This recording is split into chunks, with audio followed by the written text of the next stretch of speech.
আমি না, আমার মতো প্রায় 22,000 প্লাস আহত সারা বাংলাদেশে। তো আমাদের এখানে আসার মেইন টার্গেট হয়ে গেছে, এক চোর চলে গেছে আর এক চোর আসবে কেন। দান্দাবাজ বাটপারের জন্য তো ভাই আজকে এই ল্যাংরা অবস্থায় এই মুহূর্তে আসেনি। এত কষ্ট করছি, এত কিছু করছি কারোর জন্য না, সাধারণ মানুষের জন্য, সবাই মিলে শান্তিতে থাকবে। কিন্তু বর্তমান প্রেক্ষাপট দেখা গেছে যে সবাই চাইতেছে যে নির্বাচন। হ্যাঁ, নির্বাচন হোক, সমস্যা নেই, প্রবলেম নেই, নির্বাচন হোক।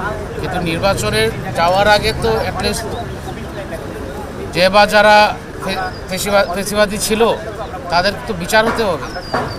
বিচারটা করবে কি? নতুন দল আসার পরে দেখা যাবে যে পক্ষপাতিত্ব হয়ে গেছে। অলরেডি আপনারা দেখতে পারতেছেন আওয়ামী লীগের অনেকেই বিএনপিতে যোগ দিয়েছে, জামাতে যোগ দিয়েছে, অন্যান্য দলগুলোতে যোগ দিয়েছে। কেন ভাই? দুনিয়াতে কি মানুষের আকাল পড়ছে? মানুষ কি বাংলাদেশে কমে গেছে? সাধারণ মানুষ কোন কারণে? এখানে আসছি আজকে এই দলকে সমর্থন করার জন্যে, যেহেতু এটা আমাদেরই দল, আমাদের দেশের সাধারণ মানুষের দল, সবার দল। এবং আমি আশা করব এখানে আর কিছু হোক আর না হোক, বাংলাদেশে আর কোনো ফেস্টিভ্যাল তৈরি হবে না।